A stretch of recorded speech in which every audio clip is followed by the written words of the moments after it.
ইতিহাসের পাতায় দাগ কেটে যাওয়া বেশ কিছু বিচার দেখেছে বিশ্ব, যেখানে ক্ষমতাধর রাষ্ট্রনায়কদের দাঁড়াতে হয়েছে কাঠগড়ায়। সাদ্দাম হোসেন থেকে হোসনি মুবারক, মিলোসেভিচ থেকে চার্লস টেইলর টেলিভিশনের পর্দায় সরাসরি সম্প্রচারিত হয়ে আলোড়ন তুলেছিল বিশ্বজুড়ে। ইতিহাসের নিষ্ঠুর, নির্মম, ভয়াবহ আর বিভৎস দিকটি হল যুদ্ধাপরাধ এবং মানবতা বিরোধী অপরাধ। দ্বিতীয় বিশ্বযুদ্ধে যুদ্ধাপরাধ এবং মানবতা বিরোধী অপরাধে অভিযুক্তদের বিচারের জন্য প্রথম প্রতিষ্ঠিত হয় নুরুমবার্গ ট্রাইব্যুনাল। ক্ষমতার শীর্ষে থেকেও শেষ রক্ষা হয়নি অনেকের। মানবতা বিরোধী অপরাধ থেকে গণহত্যা, বিভিন্ন অভিযোগে বিশ্ব দেখেছে অনেক বিচার।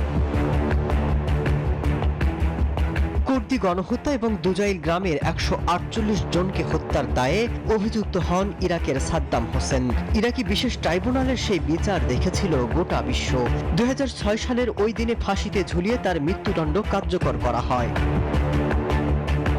মিশরের হোসনি মোবারক আরব বসন্তের বিক্ষোভে উস্কানি এবং দুর্নীতির দায়ে অভিযুক্ত হন। রাষ্ট্রীয় টিভিতে তার বিচার দেখানো হয়, যেখানে খাঁচায় তার উপস্থিতি আলোড়ন তোলে।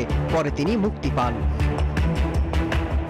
Liberian Charles Taylor Sierra Leone গৃহযুদ্ধে বিদ্রোহীদের মদদ দেওয়ার অভিযোগে অভিযুক্ত হন। দ্য হেগে তার বিচারও সরাসরি সম্প্রচারিত হয়, যেখানে তার 50 বছরের কারাদণ্ড দেওয়া হয়।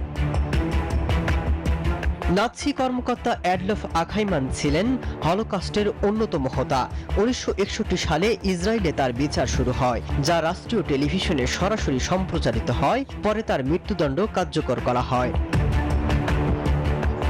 কেনিয়ার সাবেক প্রেসিডেন্ট কেনিয়াত্তা এবং বর্তমান প্রেসিডেন্ট উইলিয়াম রুটো নির্বাচন পরবর্তী সহিংসতায় মানবতা বিরোধী অপরাধের অভিযোগে আইসিসিতে তার শুনানি টিভিতে দেখানো হয়, তবে প্রমাণের অভাবে দুজনেই অব্যাহতি পান।